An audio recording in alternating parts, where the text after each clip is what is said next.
morning, everybody. Good morning. It's Dr. Vibe here, host and producer of the award-winning Dr. Vibe Show, the home of Epic Conversations, and I'm the host of Epic Conversations 2020 Best Podcast News Award winner, 2018 Innovation Award winner, given out by the Canadian Ethnic Media Association. I also co-host and co-produce the only online show in the world for dads and fathers. It's sponsored by Dove Men Plus Care. And in 2023, 2022, and 2021, reached out directly and indirectly with the team to over 100,000 fathers and dads around the world. Also, I am a featured content contributor to the Fly Nubian Queen YouTube network run by Dr. Boyce and Dr. Alicia Watkins, and they have over 570,000 dedicated YouTube subscribers. Yes, family, 570,000 dedicated YouTube subscribers, and we're working on some more things to get some more reach via the Dr. Boyce and Dr. Alicia network. And that's it. It's Monday. Man, it's end of the month. I got up this morning going, the month is done. Ryan Knight, believe it or not, Ryan Knight is here. He has to unmute himself, but he is here. There he is. Yes. Everybody, welcome special guest, Ryan Knight. I appreciate that. Thank you. Next time, the track for the applause, I'll take that. But for those that have now forgotten who I am, my name is Ryan Knight, one of the co-founders of the Afro Caribbean Business Network. We support entrepreneurs of African and Caribbean heritage, really to figure out what stage their business is in, and then help them create a strategy to grow their companies exponentially. And I am an entrepreneur myself. I do run a company called Detailing Nights. So we provide mobile waterless car cleaning. So we come to your house or your office, clean your cars on the spot without using water, and our plant-based eco-friendly cleaning supplies. And yes, good sir, it is great to be back with you and to see you. Okay, before we go any further, it is Monday. So on Mondays, this is what we do. We tell you that this episode of The Morning Vibe is sponsored by the Macmillan Group, providing mortgage solutions one client at a time since 1999. Buying, refinancing, or investing, you can call them at 905-813-4354. That's in Canada. In the US, 904-586-5636. So that is our one of our Monday morning rituals. Another Monday morning ritual is this. We make sure that they get proper representation on the platform. So I'm just doing something here. Just bear with me, folks. There we go. So Canada phone number, 905-813-4354. US number, 904-586-5636. Toll-free North America, 866-883-0885. Website address, themacmillangroupinc.com, and email address, raycmcmillan@gmail.com. Ryan Knight, what you been up to? A lot of, some ups and downs, dealing with family, just funerals happening, but also just trying to keep on top of the many projects that are happening. The ACBN Legacy Symposium is this upcoming Saturday, so that's talk about that. Tell our viewers about and listeners about that. Yes. So it's our 5th edition, sold out. So if you do want to get a ticket, you'd have to maybe volunteer. I don't know if you want to spend some time. Yeah, that's a very good point, because many time earlier on in my journey, I wanted to go to these conferences and I couldn't go, and someone told me, well, I many years ago, actually, this is going back to PodCamp days. And met a gentleman from the Globe and Mail who interviewed me. I got to remember his name, Mark. I got to dig him up and see what he's up to. And he always ran this big social media conference many, many years ago. I said, man, I can't afford to go. He said, you know what? You can volunteer. I said, yeah. So I volunteered, and one of the turning points in my journey, he had all these so-called experts in social media up there on the stage, and I said, man, Mark, I hope I can. I don't know if I'm good enough to get up there. He said, Dr. Vibe, you know more than 80% than these guys know already. Wow. Bam. Okay. So sorry, continue on your goings on. Yeah, no worries. So looking forward to the 5th edition because we have Dr. George Fraser coming in person this time. We've had him keynote a couple times virtually, so he's flying in. Peter Trevor Wilson. He's going to be speaking in the morning, talking about building generational wealth. You have Chris Beth Cowie, Shirley Joseph, also keynoting in the midday. And then we have, I would say, the roundtable of wealth creation. So there's going to be 10 different stations with different facilitators. And Dr. Vibe is one of our facilitators. Looking really forward to seeing the different topics and how people receive it.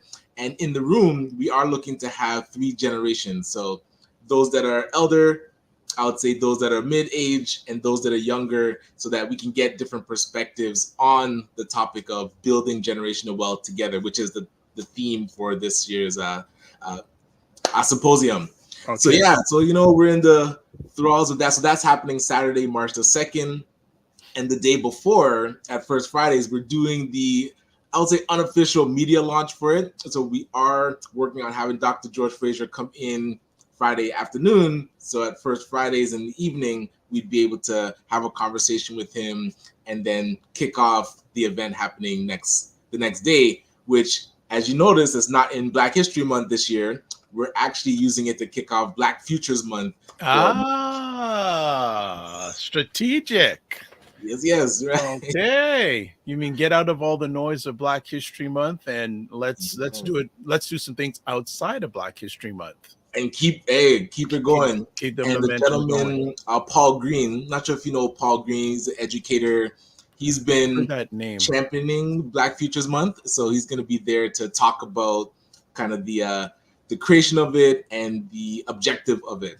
So a couple of partnerships that we're really happy to talk about at the symposium. We're working with Allison, who started Black Women's Collective, because March is also International Women's Month. So she's going to be talking about really leading the charge of us supporting Black women entrepreneurs. And then we have the minister, MP Charmaine Williams. So MPP Charmaine Williams. She's going to be there to really, again, kick off International Women's Month and talk about the work that she does to bring more opportunities to women in the position that she has. So looking forward to that. You got a full slate. Absolutely. And then meeting for the first time Nima, Bangri, who's the Associate Deputy Minister of Small Business for Ontario. So I didn't even know that was a position because I wasn't sure who the small business minister is in Ontario, and we were able to get introduced to her. And then also having greetings from the federal MP, Richie Valdez, the Minister of Small Business at the federal level. So we're trying to figure out who's in charge of supporting businesses at all levels of government and make sure that they're in the room and giving support. Okay. How's the team holding up with all this organizing? That's the question for Charmaine. Charmaine's like First lady of ACBN. Okay. I don't know if I've stressed her out enough, but okay. I may have to give her a call in today just to check in with her, just to see if she's keeping above water. She would love that. She would love. I will make sure to do that. Has this been? Is this one coming up the biggest one ever? The 5th? Biggest, because we got big numbers when we did it virtual. So because it's in person, we're targeting about 120 people because we're doing it at Sheridan College in the Mississauga campus, Hazel McCallan campus. So we don't have, I would say, bandwidth or capacity to do like massive events, but that 120, intimate and focused on actual tangible things that we can do to build wealth and build a strong foundation for our companies. So, and it's going to continue throughout the year. So the symposium is usually like the kickoff to, I would say, the work that needs to be done for the year. Okay. I'm not going to ask this. Are we going to see you then on Friday? Because the day before the conference. Okay, right. Well, I'll be taking the kids in the mornings. I always try to get in halfway through. All right. No problem. And Divine Wright and Dr. Tachi aren't here yet, so I got to do it anyways. Everyone, Ryan was at a big gala last Thursday, and he received an award. Yes, an award. So, what award did you receive on Thursday? So named one of the one of the top 100 most influential Black Canadians in Canada by Afro Global and Silver Trust Media. So I was at their award show gala, I guess you could call it. The Stevie Yay! Award. I haven't heard that word in so long. Yes. And then was at another gala on Saturday. So supporting Black charities, they were doing their Wakanda Experience Gala, their first ever big event. So shout out to Anik Silencio from supporting Black charities. But again, I do want to say congratulations to all of the nominees and awardees of the 100 most influential Black Canadians. It's actually the second time. I received it last year, but I wasn't able to attend the event last year, but was able to attend this year. And there was, I would say, a surprise. I was the feature on their cover of the Excellence magazine. So it had just been printed and they were handing it out. So that was great. Yeah, I don't know. I've never been on the cover of a magazine before. So that was a wonderful experience. So thank you to Moses and Patricia Mawa. Yes, Mawa from Afro Global. Did they tell you were going to be on the cover, or did you see it first? They mentioned they would work on one in the future. I didn't know he meant the next one. He's like, oh, we're working on, a cover to feature you. So send us some information. And that within the week, it was ready to go for the event. So I thought that was months away, but really appreciate. They're like super professional with their printing. Gotta learn from that. So how did you feel when you saw that, and how did your family feel? Yeah,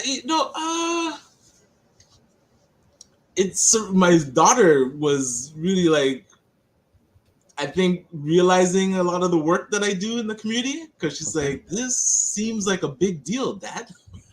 This seems like a big deal. She's like, because I guess I don't know. I'm not trying to like hype it up. So the way I'm telling her is like, oh, because she was asking me, oh, where are you going for the event? I was telling her, I was like, oh, I was nominated and awarded, one of the 100 most influential. She's like, out of all of Canada? She's like, yeah, I guess. Like, isn't there like millions of people in Canada? I was like, well, about 1.5 million Black people. So, and you're top 100 of them. So I was like, it was a nice moment with her. And then, of course, Cher's been my rock in really supporting all that I do and making sure that I show up in places proper and that I don't miss a lot of the work that needs to be done in our community, which like brings to mind there was another passing of an asylum seeker in Mississauga in the Peel region. And these are things that it seems like it gets swept under the rug after it gets hyped, and then we kind of forget about it. So she's been still doing a lot of work with the women that are pregnant and having children. So really keeping our finger on the pulse of what's happening, but seeing how the support systems are really letting down the immigrants to our country. It's difficult to see because it's such a big problem, and it's difficult to really comprehend what can be done if our governments are seeing this happening and not able to act. You almost feel helpless, but a lot of the organizations in our community are really at they're stretched so thin and doing so much with so little that we have to figure out ways to support them better. Well, 2 points. First of all, yes, this is a ongoing issue. I was having a very lengthy discussion yesterday with two gentlemen from Cameroon. One's an international student, and basically he was told a few weeks ago that if he doesn't, it was a really interesting situation. He is in supply chain management. He comes over here to take a course in supply chain management. First of all, the course is $11,000. It's $11,000 or something dollars, which no, it was another gentleman. But this gentleman, the one I was talking about first, basically he got found out about 2 or 3 months ago that if he doesn't get a job, a full-time job in his career pursuit, he's out of the country in 2 days. 2 days. Well, he found out about 2 months ago, but he was never told that. And it's a whole other conversation. I want to find someone who's in this area of immigration who has a good pulse on it. But there was another gentleman, a friend of his that has been in Canada for 2 weeks. Basically, He's here. He wants to take a course in digital marketing. I said, where are you taking? He mentioned a school in downtown Toronto. The course is $11,000. Wow. And I said, okay, well, let's take a. He's right now residing in the Durham region. So let's take a look at how much this marketing course would be at Durham. $30,000.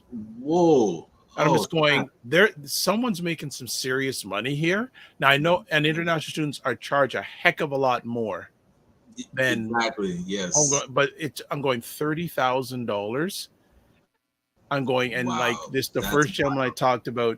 How did they expect you to find a full-time job in your career pursuit when you're actually going to school to get a degree in that? And that's what they would tell you, like, oh, you need to get your credentials up to Canadian par, and then they give you a timeline that doesn't even match with the time it would take to finish the course. Yeah. So I'm owing someone a conversation who's major in government to talk about this, because this is really a challenging issue. But it also on our end, we as an African community need to take care of our own. And so that's this is an economics discussion too, because we should be able to take care of our own. And this is where the economic side, because we should be able to set these others for success. But it's a whole other conversation. Before we go further, Fitness IQ Camp says, morning, gentlemen. Hey, good day, good day. Yes, Chris McLimont says, hey, brother, good to watch you both. And also says, Gala King is now Gala 100 King. Big team. Congratulations, Ryan. Thank you. And shout out to Camille from Fitness IQ. She's one of the facilitators at the symposium as well. So I thought she's not a keynote speaker. I thought that's all she would come for, to be a keynote speaker. We only can afford so much. So I know. She's a high price. I'm impressed that you got out there. I am very impressed. I know something's gonna come in the comments really quick now with that. But okay, Opal Inspired is in the house. Keep up with their creative creations. Good morning, Leslie Yaffa on Facebook. Okay. Yes, Leslie Yaffa. Hope your not-for-profit is doing well. Actually, we should get you on the Morning Vibe to talk about that, Leslie, if you are available. It's been a minute since I've had you on the platform talking her not-for-profit that's helping youth in Jamaica. So we are going to take a quick break, and when we come back, we have a new friend coming on the Morning Vibe. Do you want to know who it is?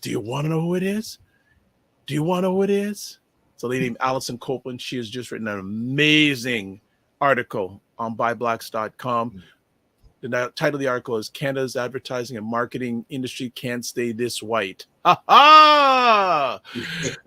Nothing controversial to come back on. I'm telling you. So we're going to have a great conversation with Allison. So we're going to take about a 2-minute break, and we'll come back and we'll introduce Allison, and we're going to get right in it. So keep it locked on the Morning Vibe.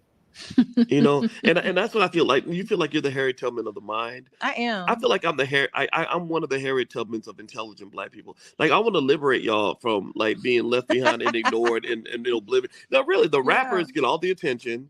Seriously, does anybody else feel this way? Like ignorant Black people, they'll be all up, getting all the headlines on the Shade Room. Overly sexualized Black folks. Like the twerkers and the just people that, don't always represent the best of us, the diversity, like people like Dr. Vibe. Like, everybody should know about people like Dr. Vibe. Dr. Vibe he's trying to do good work for Black people. Dr. Vibe from Toronto. Good to see you, my brother. Dr. Vibe. Everybody follow Dr. Vibe. He has a great show. He's very good at what he does, and I have a lot of respect for him. The men who are also doing the same thing. I see Dr. Vibe in here. He's a great brother. Everybody should follow Dr. Vibe, by the way. He's a smart brother in Canada, and we need to follow smart people. So follow Dr. Vibe. If you see him in the chat, and Dr. Vibe, say your name in the chat so people can see you. I want you to click on his name, and I want you to go follow him, please, because I want these men and women that are doing the right things to get the support they deserve. Hey, Dr. Vibe, how you doing, brother? Again, like I always do, I got to say everybody should go follow Dr. Vibe. He's got a great show. Dr. Vibe, I know Dr. Vibe's got a kingdom because I see your channel. I see you pouring into that every day. Everybody should follow Dr. Vibe, by the way. Look him up, Dr. Vibe, V-I-B-E. He's a great friend of me and my wife, and I love this guy. Okay, so let me hop into this. What's up, Dr. Vibe? How you doing? Everybody, if you see Dr. Vibe in the chat, everybody go follow the Dr. Vibe show. Dr. Bob is a real smart brother and a good human being. I like the guy a lot, and he's very intelligent. And I think everyone should pay attention to what he's got going on. We got to shine the spotlight on the intelligent Black people out here that are really doing the good work. Don't just pay attention to the rappers and the celebrities. You know, a lot of these people are losers. Your true winners are your people in your community that are really having your back. You know, helping us to have stronger families and a stronger community. So Dr. Bob is in that category. So you might see the Dr. Bob show in this chat. If you see him, please go follow him. Okay. All right. So anyway. There we go. Extended version. What? Extended version. I haven't seen the full added additional clips. That's awesome. Well, you know what? That's what happens when you're too popular for us. This is when you're getting your 100 most popular awards and all those things. But yes, updated the clip a little bit. And Dr. Boyce and Dr. Alicia, always a huge thanks. I encourage you to follow them on the many YouTube channels that they both have. So that is fantastic. Looking forward. Can I give you a homework project? Oh, okay. Go ahead. Gala, since you're in your top 100 now, I'm one of your minions. Go ahead. Find out from Dr. Boyce Watkins and Alicia Watkins, what would it take to bring them up to here? I know how much they charge. Well, I mean, since you're part of the crew, maybe you can get a insider's rate. But would love to know, because we'll talk offline about that, because we'll talk. We could maybe. Okay, we'll just talk about it because we can get into that conversation. But I think his wife would be also good, but at least him. I think the Black Wealth, definitely he would be a person you want to have. Definitely. In fact, he's actually doing a third. He did. Was it the beginning? He did a 30-day wealth consciousness. He came on almost every day at 10 a.m. to do a wealth conscious exercise. He's now extended it. Now he's doing it every day. You have to like, he has it in a Zoom room. You can pay, and that means you get access. He also created a 110-page deck going deep into it. Gotcha. So the thing is, you can watch it on YouTube, but if you subscribe, and he put out a great offer that you could get a membership monthly for like $16 US. So I went in. So I have access to all that stuff. But yeah, I think George Fraser, and backed with Dr. Boyce, or Godswell, because Boyce has his PhD in economics. Right. Yep. Right. And he's on fire with that. And he says everything that you do is related to economics. It's all interconnected. It's all Absolutely. like he has one of his acronyms is POOR, poor. And the acronym he has is passing over opportunities repeatedly. Yeah. Keep you poor for 100%.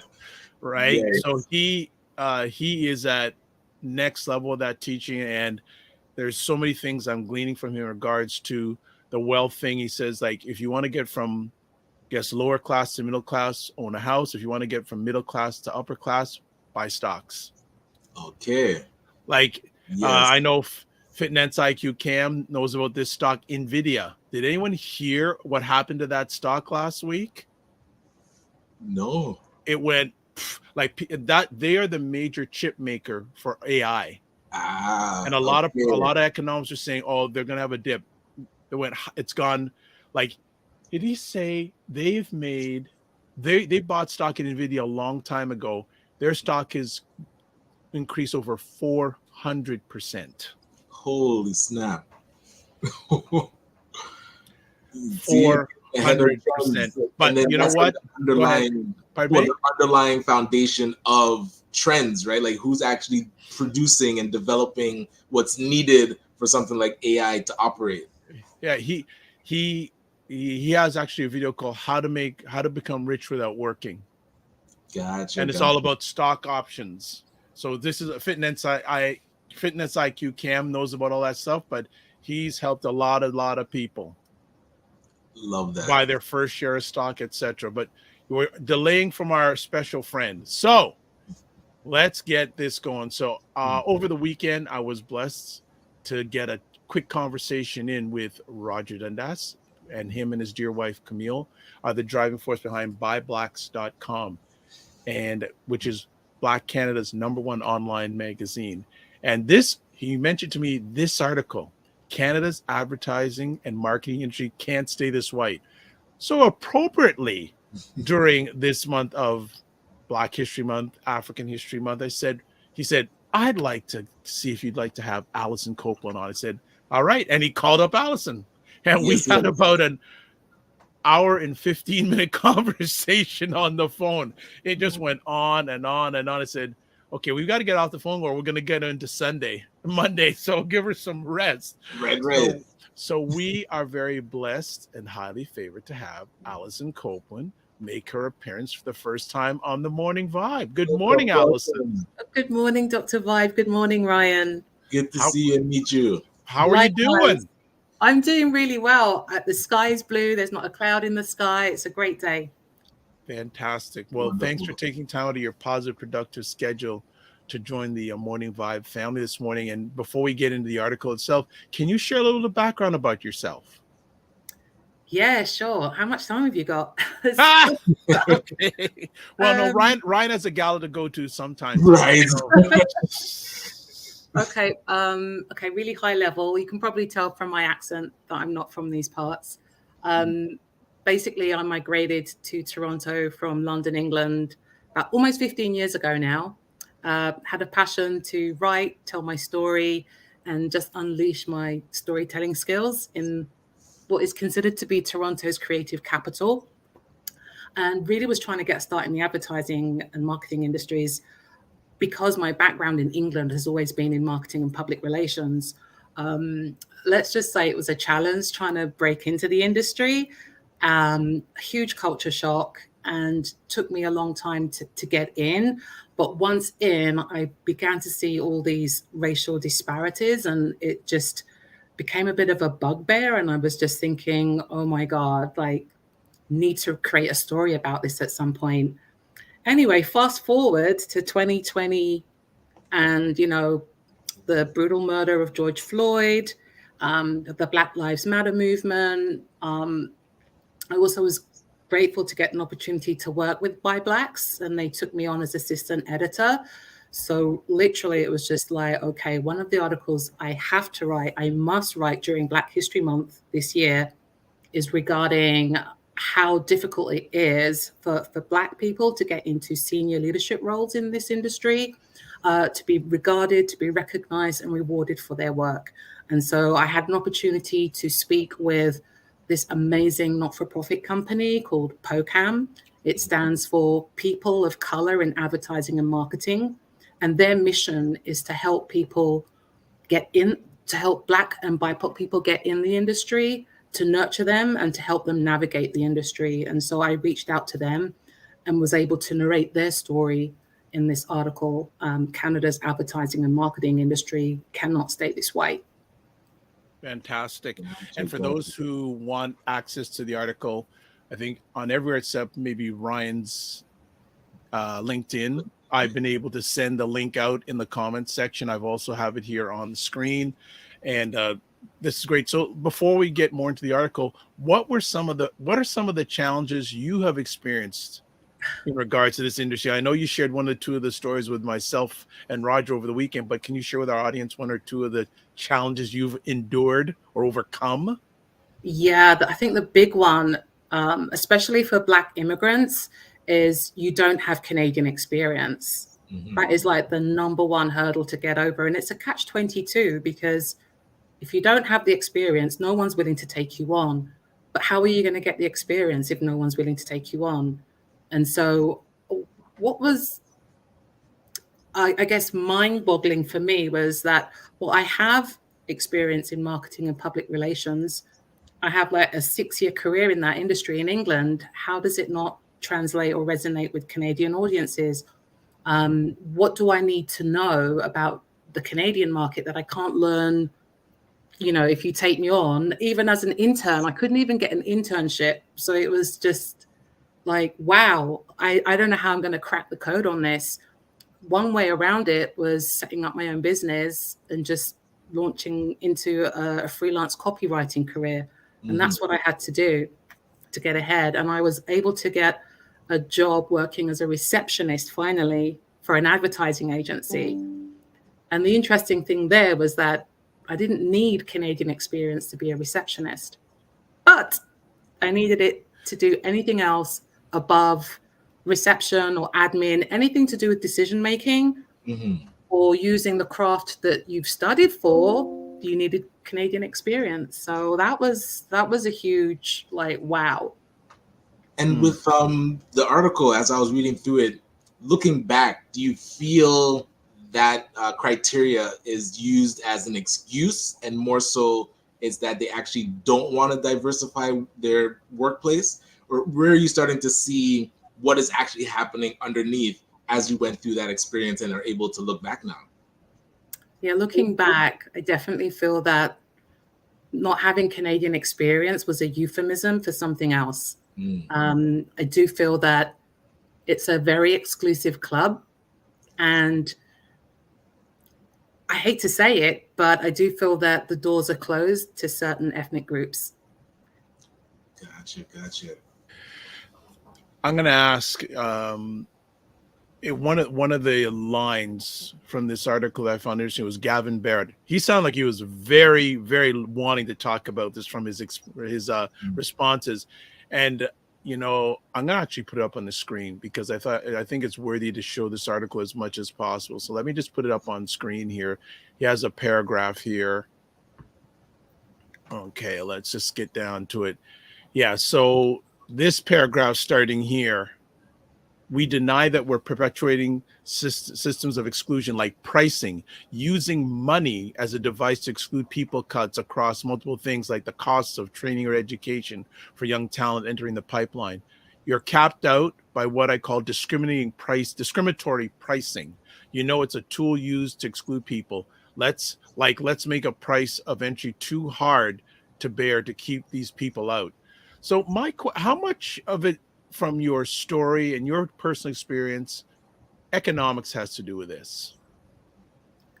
I think that has a huge part to play. And I hadn't thought of that actually until Gavin mentioned it. And I was like, you know what, he's right. Because especially in this particular industry where if you're going in as a creative professional, you do need to have a portfolio behind you. And in today's digital world, everything has to be online. So one of the entry into the industry is to have your own website with your portfolio of everything that you've written. So then that means you definitely have to get an education in one of the top like advertising schools or marketing programs like OCAD, for instance. That's going to take money. That's going to take scholarships. That's going to take the economies of scale to get you through those doors. And then once you graduate, then again, for students coming into the market who've never had job experience, their only thing is to get an internship. And then they have to use the strength of their portfolio to land those internships. And so if in your portfolio you have nothing to show and it's all just sort of like phantom or fictionalized projects just to show that you have the skill set to do this, where do you get the actual, the bona fide experience to say, yes, I've worked on craft campaign, or I've worked on Ford Motor Company and I wrote the narration for their commercial, or do you know what I mean? So it's very difficult. So they make it very hard to get in, and that exclusion of pricing, that was huge. Like, I was like, oh my God, mind blown. Now, the article is how to keep the industry from staying or can't stay this way. And in the article, I noticed that it mentioned DEI, so diversity, equity, and inclusion. When we think of it, we're thinking of Black professionals getting in. But diversity also includes white women, white gay men. So companies I've seen are using DEI and are able to be creative and still keeping it white by having other areas that are diverse or so-called diverse. So when I wasn't sure if it was Gavin or Julian that mentioned that the DEI includes white women, what was your response to how companies can keep a company white and still say that they are hitting their DEI quota. Well, that's exactly it. It's like looking at other communities, like if you have someone from the LGBTQ community, then that's a checkbox that you can tick off. Mm-hmm. If you've got white women or Asian women or women in senior roles, then that's another checkbox. Hey, look, we're meeting our DEI quota. Mm-hmm.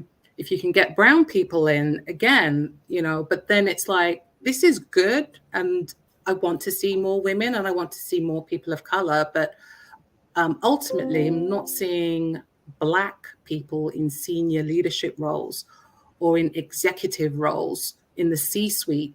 They're not there. So it's very hard to imagine, well, how can I, as a junior, get up the ladder if I'm not seeing it? You have to see it to believe it, and then you can achieve it. If you're not seeing it, it becomes insurmountable, improbable. Like, how can you get there? And the sad thing is that the skill set is there, but if there isn't anyone there to nurture Black people and to help them to get up to the next level, you always feel like you're starting from ground zero. Well, and is that like affirmative action? When they look back on it now, they kind of say it was co-opted by, hey, white women took more advantage of it than Black people. So do you feel we have to name exactly what we want? Like DEI turned into BIPOC, or the George Floyd incident turned into like a BIPOC movement. So by not specifically saying like these are Black projects, are we doing ourselves a disservice? Like, what can we do to actually make us get that equal playing field? That's a great question. And I don't know necessarily that I have the answer, other than I do feel that we have to somehow disrupt the status quo.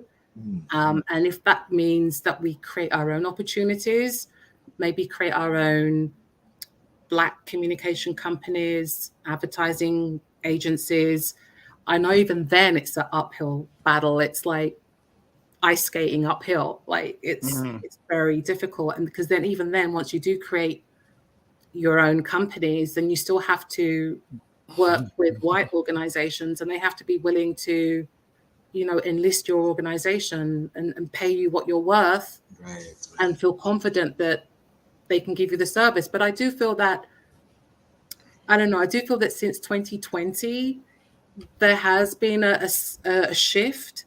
I feel that it is coming, but the progress is still slow.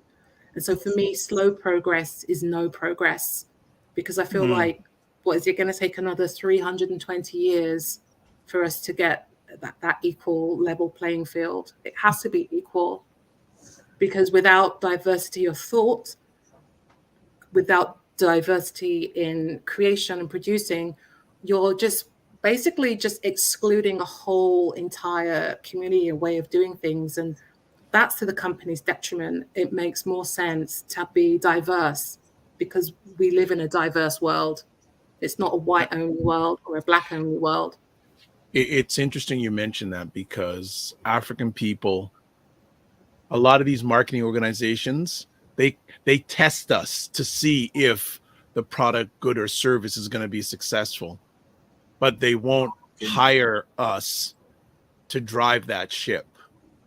Absolutely. It's very interesting. And I want you to expand a little bit more for the person who says, why is this an important topic for African people?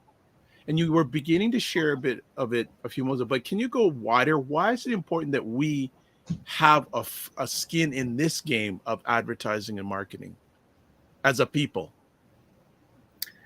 Because in my view, marketing and advertising, it's a storytelling industry. We tell stories and we normalize how we see things on TV, in the media, through film. And if we're only seeing it through the eyes or through the lens of one particular culture or race, then you're ignoring a swathe of other cultures. We need our stories to be told. We cannot rely on another culture to tell our story, because inevitably what happens is if your story is being told by someone else, it's going to open up to stereotypes or tropes. They're thinking how Black people should behave or typically should behave. We have to control our own narrative. We cannot let others control it for us. And I'm going to add on to that and profit from it. And the profit doesn't go into our pockets. You know, so that's another question conversation piece I want to ask you. What are the conversations like between Blacks that you speak outside of the conversation you had here? What are the day-to-day experiences of Blacks in this industry, if you've had any of those conversations? A lot of it has to do actually with the hardship of getting in. That's number one. But then the second thing is, once you're in, it's feeling marginalized. Like, I hear stories all the time that, you know, not being brought to the table, or projects are happening and I'm the last to know about it. Or it could be like the microaggressions that they face on a daily basis. And it's like, just knowing how to navigate that. Like, when should I confront the microaggression or should I ignore it? Because if I confront it, then it could be seen as I'm being aggressive, when I'm being passionate or angry. Exactly, the angry Black woman or the angry Black man. So there's that. And then there's this whole sort of like, if you're too ambitious and you want to get to the next level, it's almost like this, you're being the uppity person. Like, just be grateful that you have a job, you know, because there are hundreds of other Black people that would love to be in your position. So you're kind of like, it's hard. They say that it's hard to be their authentic selves. I know from my personal experience, I struggled because culturally, even though England and Canada, you know, we're joined by the Commonwealth, there are lots of different nuances in the way we say and do things. And so for me, like working in a Canadian environment, it was I felt that I had to be silenced. I couldn't really be authentic or have an opinion or a point of view without it being seen as like, how dare you have an opinion? Oh, right. So very early on, I was conditioned to be silent because your words could potentially get you fired, even though they're not words where you should be getting fired. But like, for instance, I'll give you an example. I remember there was one company I was working at, and being in a creative environment, it's very subjective. You're presenting work and ideas and concepts that have to be approved by others. And so a lot of times you're in like a roundtable discussion, and people can like the idea and approve it or not. And you have to have thick skin and just know that not every idea you put out there is going to be, yay, that's great. Sometimes it's going to suck, and you just have to just suck it up and then just work on creating something new and different. But I would always experience certain people in the room, white men, was very waspy, would talk over me and not let me say what I had to say. I couldn't even get to the end of my sentence. And so on one particular occasion, there was one particular guy who kept talking over me. And I got really to the point where I was like, can I just get to the end of my sentence, please? Whoa, yes. And I said that, and really that shouldn't be an issue, but actually it cost me my job. Whoa. I was ostracized, and no one would talk to me. It was just very, that was a bitter pill to swallow. And it was a microaggression that I reacted to, because I just didn't know. I guess I was just reacting. So I guess my point is learning when to confront microaggressions and when not to. Like, and that is a lesson that I still carry with me to this day. And I think it's a lesson that probably other people have had to go through as well. So yeah, that's that's my story. Well, thank you for being so honest, and sorry to hear that you lost your job, but they didn't deserve you. No, they didn't. No, if you're going to get treated like that, they didn't deserve you. Ryan, you want to add anything? So I wanted, and again, my question might feel controversial, so if you want to give a no comment, feel free. But I remember like watching BET when I was younger. And so when I heard or read the title of your article, it reminded me of, on that station, companies had to create Black versions of their commercials. So when we were watching it, we would see Black couples together. Nowadays, I'm noticing a lot of interracial couples. So it's like almost a compromise. So I'm curious your thoughts on, is it better for us to own our entities so that we can create our own content that matches what we want to see? Or should we be trying to integrate into the kind of what already exists, and then we see their version of what they want to see, where it's like an interracial. I've seen so many interracial couples. I'm like, are there any Black families on any of these stations?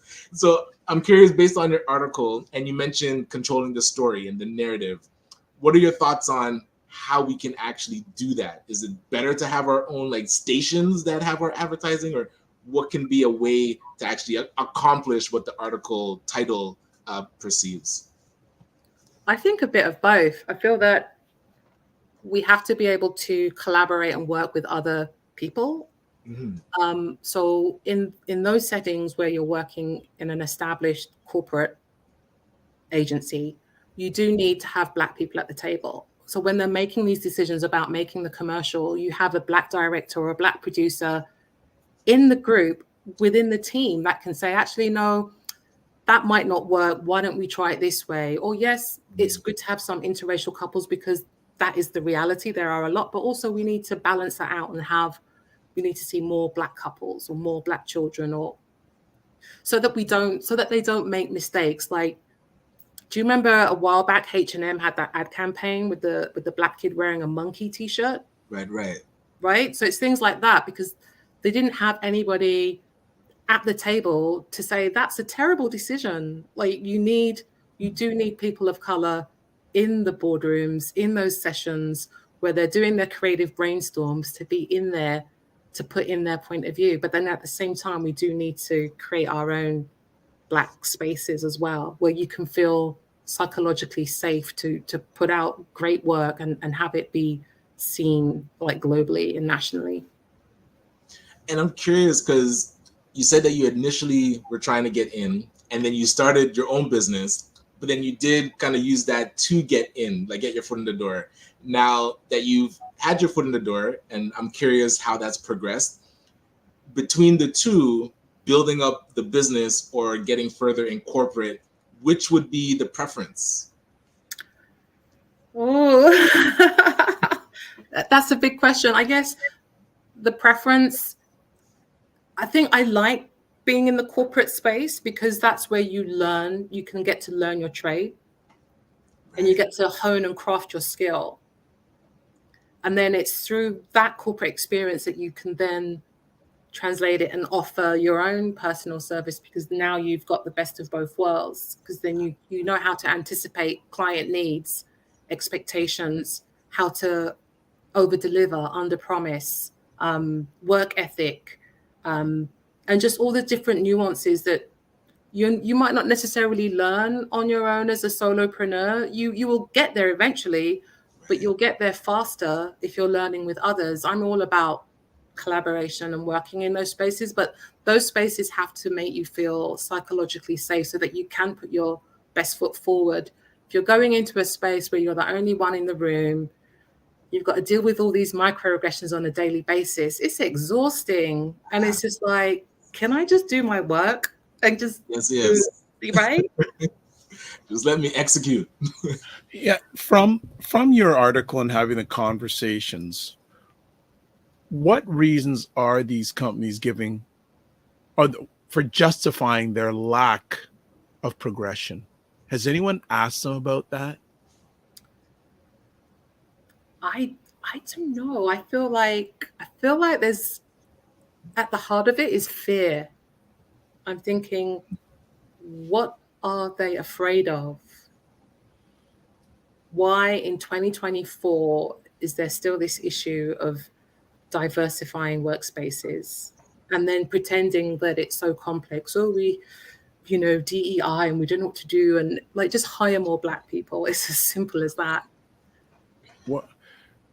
So with yourself, and let me ask, so with this article, were there any things, first of all, that you learned that you did not know?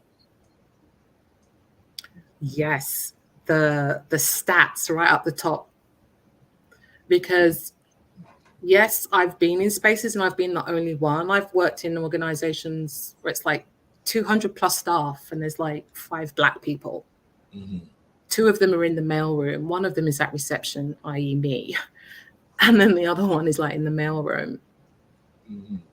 So, but when you see the stats from the Institute of Advertising Agencies, the ICA, the Institute of Canadian Agencies, sorry, telling you that 74% of the agency staff are white. Yep, in Toronto, yep. In Toronto, right? And there's only like 2% are Black. There's something fundamentally wrong with that picture. And the only way to change the record, because let's face it, it's like a broken record. We see this all the time. Hire more Black, Indigenous people of color. Okay, so I'll just read, and I have the article up on the screen, that paragraph. According to a report by the Institute of Canadian Agencies, agency staff in Toronto and Montreal, these are advertising agencies, exhibit significant racial disparities. In Toronto, 73.9% of the agency staff are white compared to the city's population percentage of 47.8% people are white, while only 2.9% are Black, despite Blacks comprising 7.5% of the city's population. In Montreal, 90.1% of the agency staff are white, compared to the 76.6% of the city's population, with only 1% being Black, in contrast to the population percentage of 6.8%. Yeah. Okay. That says a lot. Well, I'm curious because POCAM now have said they've created a 13-step program where organizations can register, share their advancement in implementing DEI. But we have also seen this before. Black North had CEOs or companies sign on their CEO pledge.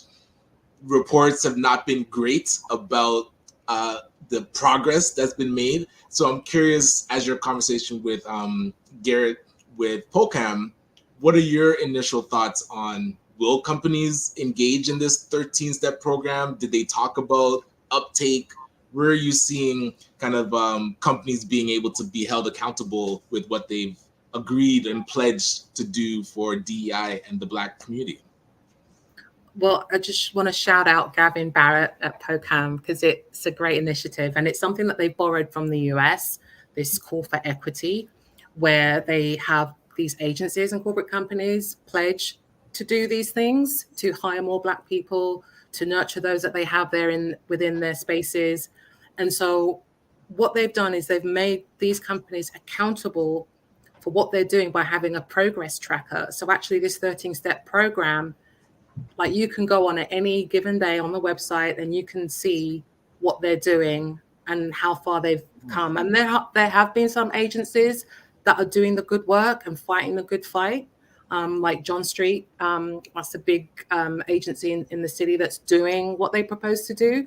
And so I think that's a great step forward, because it's showing that there's transparency and accountability, because you can go on and see what they're doing. They can no longer just keep giving the lip service. It's like, now we need to see the actions behind the words, and you can see the action there. And like, I do feel like it's heading in the right direction. And there are other agencies that are doing notable good work and are putting the work in. Again, it's a slow progress, but it's progress, and they are stepping in the right direction. And my hope is that we just see more Black faces. When you go and look at an advertising agency website and you look at their contact us page or the team page, I want to see some Black faces up there. That's the goal. Right, instead of a blizzard. Good morning to Dr. Tachi, host and producer of the livest online show about media, tech, and pop culture. When it comes back, it's going to be back soon, called Mediascope. It's on live on Instagram, 5 p.m. Eastern Time, Wednesdays, and then 6 p.m. Eastern Time on YouTube, Facebook, LinkedIn, Twitch, and other platforms. And I think you'd be a great guest on her show because she's really into the media, tech, and pop culture.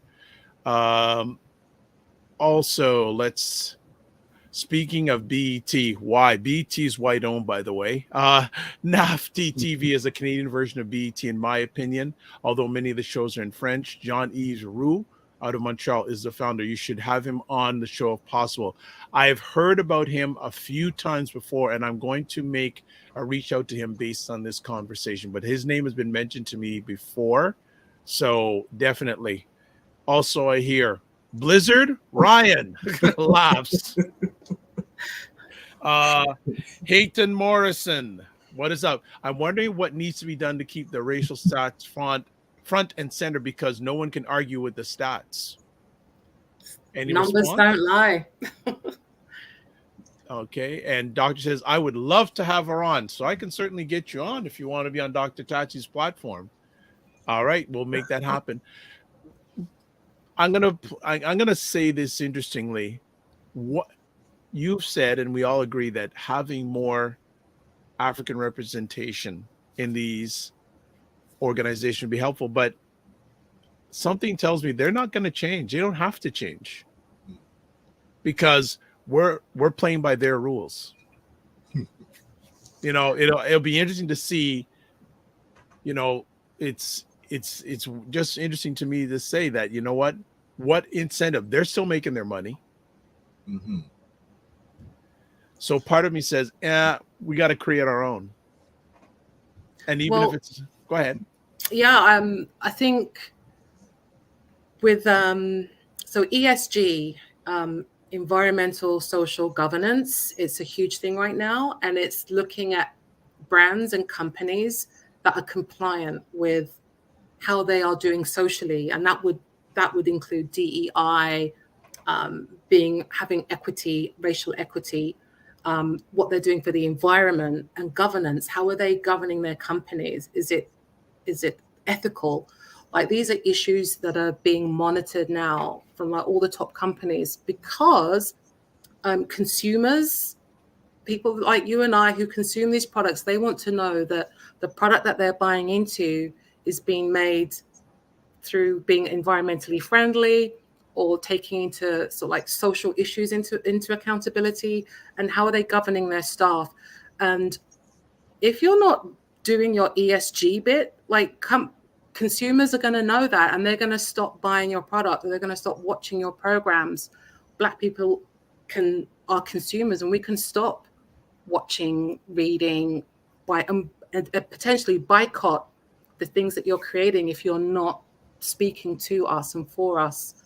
So that's one reason why they should consider blackface. I respect you, but I think in North America, I think a number of African North Americans are so programmed that I'm skeptical of that, because I know you follow the industry. I know a few months ago, France, the government was a large grocery chain in France, took off all PepsiCo products because they were raising the prices and putting less content volume in the packaging of the actual good. Well, you're in the industry, Ryan and I, we know these companies spend millions of dollars to research us, and they'll find a way. They find ways. You know, so I think the more I go on my journey, we just got to do it ourselves, because if we get movement, that's great. But again, Ryan mentioned the Black North Initiative. We look at the stats here. It's not happening, let alone if it's happening, so it's not happening quick enough. Yeah. What are some solutions? Why don't we have a roundtable discussion and get like people like Wes Hall, Black North Initiative, Roger Dundas, shout out from Buy Blacks, Camille Dundas, Yes. all the thought leaders in this space and look at how can we disrupt what's happening now Yeah. and build our own economy of scale so that we're not always relying on. That's where the wealth creation comes in for your event on Saturday, Ryan. It comes back to pulling the resources that we have, because I'll just jump on here. There's a comment here, Allison. I'm feeling that North America in general is less accepting and supportive in terms of race relations than the UK and perhaps Europe. What are your thoughts on that? Yeah, I can concur with that, because I do feel like, I mean, I left England in 2006, and I just find that race relations in London, where I grew up, it's not as segregated as it is here, actually. I find like here you have like Portuguese town, you have Little Italy and all these little pockets, whereas in London, we're pretty much assimilated and all mixed in. And so I find that just working together culturally, it's a lot more inclusive, and coming here was very different. And I do find that the UK is more accepting. You can see it in the output, in the cultural output. When you look at Netflix and you see shows and like Top Boy or Champion or just various different comedy shows, even like we're in there, we're creating spaces. But when you come to Toronto in Canada, I can only name like a handful of comedians, let's say, because CBC will only probably show Russell Peters once a year at Christmas special. What about Tricks and all the others? Like, why don't we see them on TV or in spaces? Whereas in England, any day of the week, any channel, you will see a lot of Black programming. Okay. And you're not seeing it here. And that is very notable. Gotcha. And I'm curious, so you've written the article, we encourage those to go and read it. Well, what would be the key takeaways that you'd want a person to be left with after reading the article? I would say we need more white allies, not performative allies, like real, genuine allyship. And let's just work together, because when we work together, we can create so much beautiful content. And so let's make it happen. Seriously, it's about time. Okay. Well, I'm gonna add on to that conversation piece. You're not gonna get away so easy on that one. So Dr. Ted says, yes, I agree. I don't trust mainstream to give us opportunities. Then what would you define as a non-melanated ally in this space? Someone that is prepared to learn about Black Canadian history, to accept that they have certain privileges that other people don't have, and to use that knowledge to lift others up, knowing that you are privileged. Share it with others. Share it. We're only on this planet for a short time, right? So let's work together and be beautiful humans. That's it. Right. Agreed. I would add on to that, they got to put some money in the game. Oh, reparations. Yeah, they gotta put some money in the game, because yes, it's nice to say support those who can. Well, especially when it comes to companies, they got to put. I'll pay attention when money goes into it. Agreed. You know, Agreed. and a lot of these agencies have been around for a long. They make multi millions of dollars, and my concern in areas like this is, especially after what happened in the U.S. last year with the Supreme Court overturning DEI and affirmative action in schools. This is my thought. DEI is dead. Ooh. because in many areas, especially because, and yes, we do live in Canada, but we mirror a lot of what goes on in the U.S. So once that decision comes in regards to schools, companies are going to say, oh, it's not in schools, so we don't have to hire, or less people be coming into the schools. So again, less people who look like us will be coming to schools. Less people who are going to be graduating like us, who look like us in these top schools, and just permeates. And then a lot of these American companies have subsidiaries here in Canada. I hear what you're saying, but I do have hope. I think Canada is although it does I have hope. I have hope, but yeah, it's set. It's the sun is setting a little bit, right? Because again, we continue to be consumers. We have to learn how to be producers. Just my thought. Yeah, no, I agree. Definitely need to be more producers. And we can be, and I think that's what we need to work towards, like doing for ourselves, like some of the other communities that do already. Leverage. Yeah, definitely leverage. Was there anything in this article anything from your research or conversations? I like Hayden puts it straight. DI was DOA. Wow. Oh my gosh, that's hilarious. Was there anything you weren't able to put in the article that you wanted to? Because this is a chance, because you had a little amount of space. I know Camille is your editor. Were there anything you didn't get a chance that you'd like to share with our audience? Actually, maybe not at this time. Okay. All right. All right. What has been response to this article? It's been gaining a lot of traction on LinkedIn, actually, which is really good to see. And it's nice to see that, our white allies are actually sharing the article too. And they want to see the same things that we want to see. I know it sounds very utopian and hopeful, but you have to have hope. So I just want to see, like, this time next year, Black History Month, those companies that are being tracked by POCAM, it would just be interesting to see Black History Month next year, how many of the initiatives and programs and people that they've employed, and just to see what that looks like in 2025.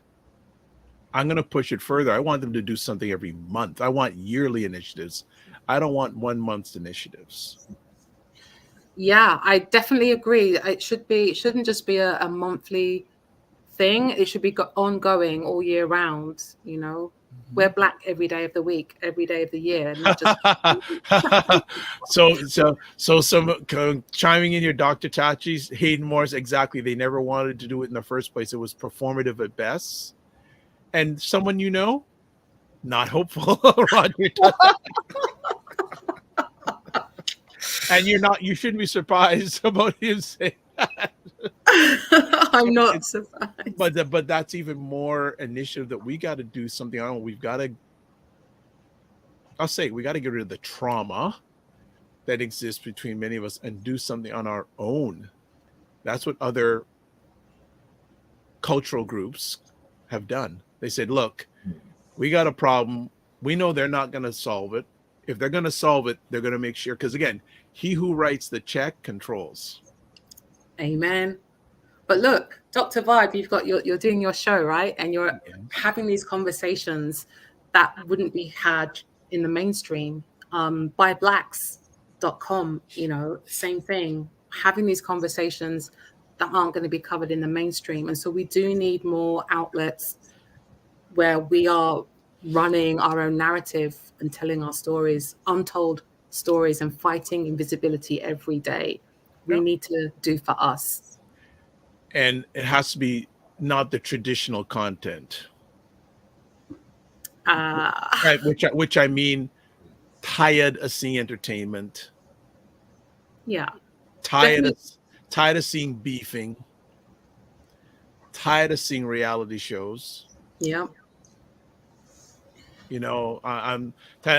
Roger puts it right point. We have been battling agencies for over 8 years. Wow. 8 years. This is the number one, Byblacks.com, number one on Black Canadian online magazine. 8 years. They got the stats. They got the reputation. They got 2 amazing people who drive that ship. They've got a huge following. Mm-hmm. I'd like to know, what's the excuse? There is no excuse. Thank you. There isn't.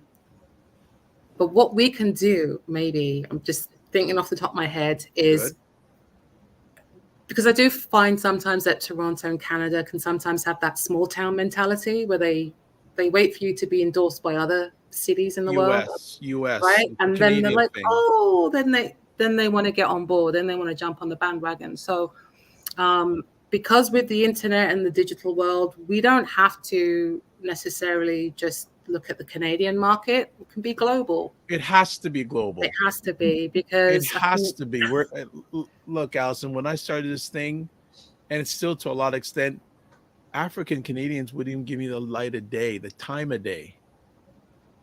And it's just now in this part of the journey.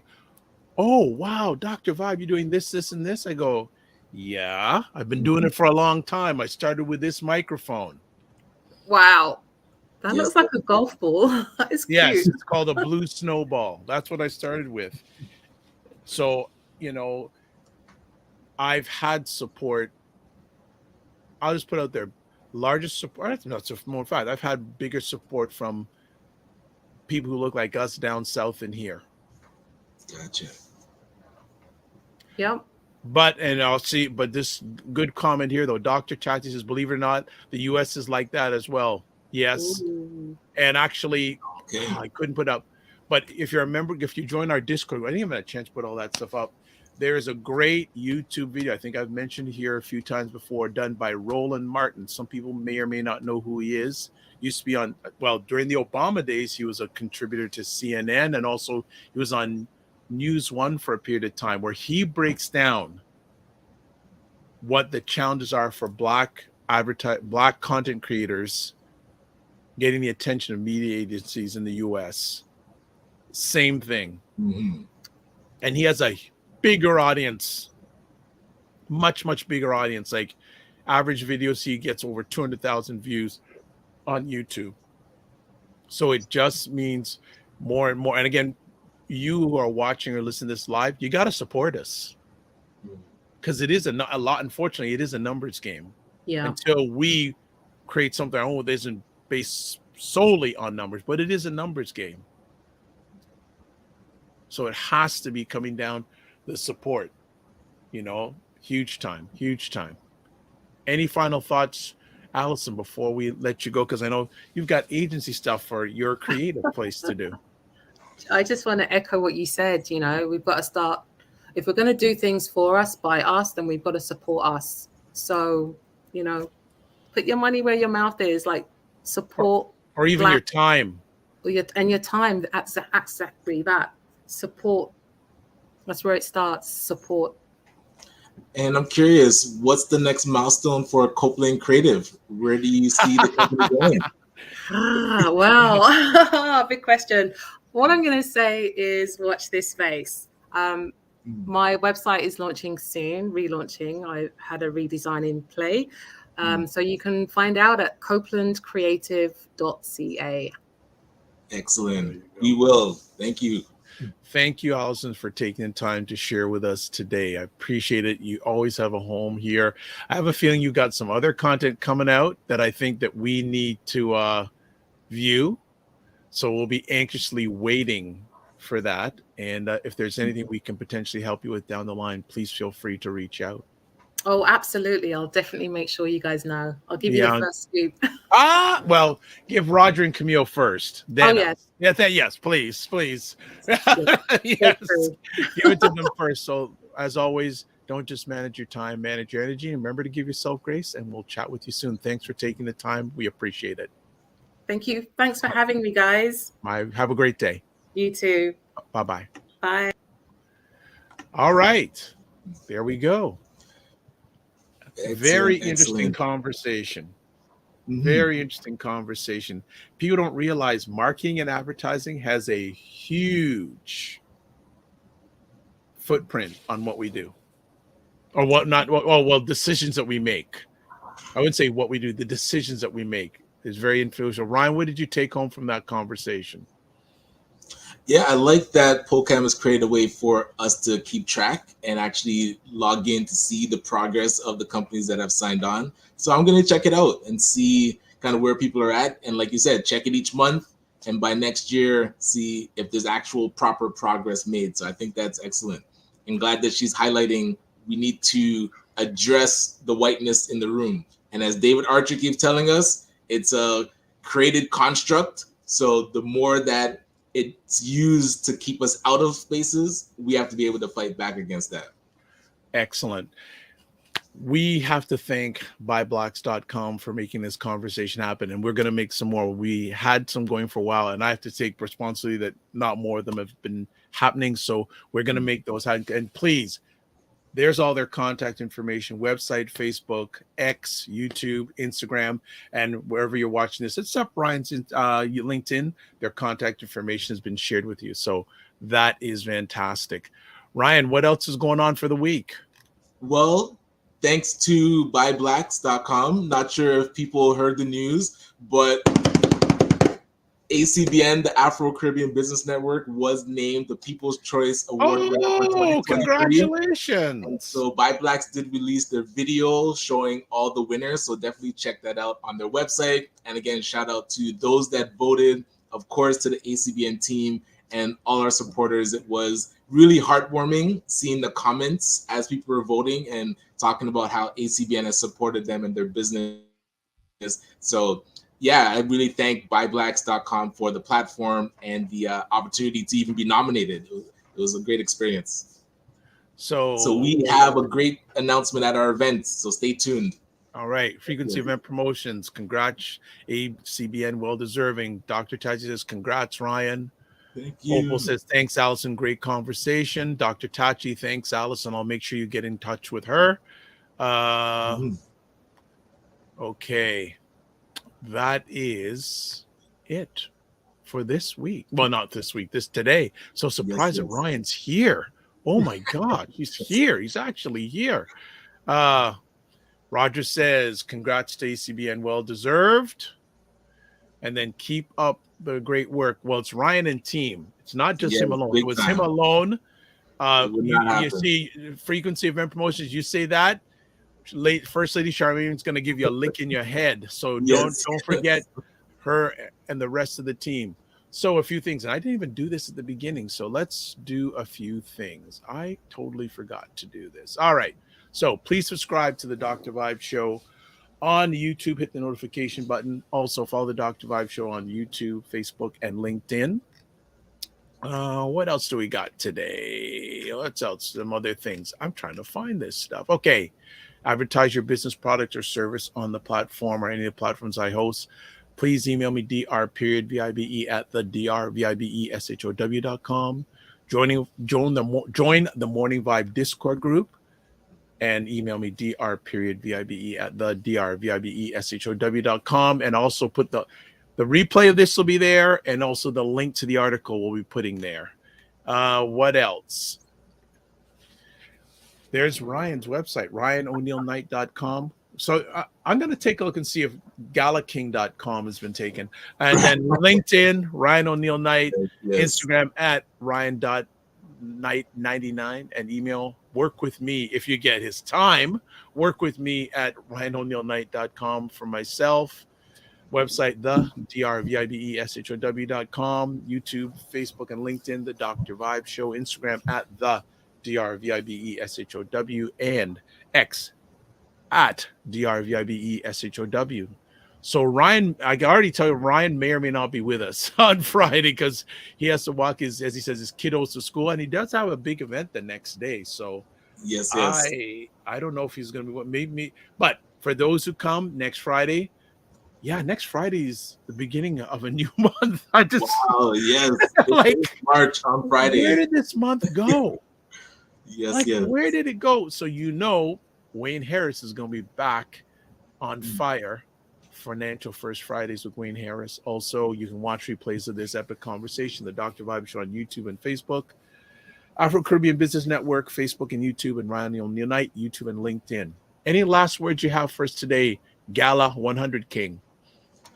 Yeah, I'm looking forward to the week playing out. The lead up to a big event is always nerve-wracking, but as you said, our team is strong, so I don't feel as drained and nervous and just anxious as I normally do when events are happening, when we didn't have a team to help run it. So yeah, shout out to Charmaine, Ruben, Nicola, Chris Beth, everybody that's been working Nicola, man, I haven't seen her in a minute. Nicola. and to Sheridan College for supporting us and their Edge program with Renee Jeff and their team there. So really thank you. Now I will support them because they put some money in the game. That's the key. Right? Right? They put some energy and money in the game. Right. Respect to that. That is huge. So Fitness IQ says, big up. Hey. Open Inspired. Congrats, Ryan and team. Thank you. Frequency event promotions going to keep up the great work. LOL Gala King. Right. And then hashtag galaking.com. Right. I'm going to leave on one quick story. So I have a number of, and actually I hope Roger's watching this because this is interesting. So I had one of the team member interns who was editing the last time there was By Black's Restaurant Week. Ah, yes. And so he goes, you know what? I was editing that show and you mentioned Stacy's place. I can't remember the name of the place. Stacy has a food place and he goes, I live right around the corner from there. And what did he do? He hadn't been there. He tried the food. He loves it. I go, what did you try? Oxtail. I go, oh my God. Yes. I said, between Roger and Ryan, they made you get the oxtail. Yeah, I mean, you're not going to be. He's going. He had oxtail. I'm going. Oh, yeah. There we go. That's the best first choice. Like if you want Stacey's Island flavor. Yes, thank you, Roger. Great experience. Go get it. So I said I got to mention to both of them today when he's editing this because I went around the corner and I go, oh my goodness! I'm going Ryan Knight, the 100, not only most recognized, but I'm just telling you that made me laugh so much. So Roger and Ryan, you've converted someone to Stacey's Island flavor. Hey, the crusades have begun. We are gonna get more converted to Black restaurants and more converted. Oh, look to at this frequency event promotions. We go there at least 3 times a month. Nice. And then Dr. Chachi goes hashtag Oxtail King. Oh God. Well, the only thing I'm fortunate about Stacey's Island place, they're gonna have to move eventually. Development's going there? Of course. Oh, they're going to be putting up condos eventually there. It's right along Shepherd Avenue here in the Toronto area. And of course, the LRT, they've been tearing down, building condominiums along Shepherd Avenue from actually forever. And it's sooner or later, it's going to happen. So enjoy Stacey's while you can. Gotcha. All right. So family, we hope you have an outstanding week. I'll be here Friday. I don't know if Ryan isn't, but you know Ryan, if he isn't here, you know why he is not going to be here. As always, live your life as a dream. If you can dream it, you can make it. Sometimes you have to get small to get stronger. Block assumptions and aim bigger, aim better, aim higher, aim wider. Love, faith, and respect. And don't just manage your time, manage your energy. See you Friday.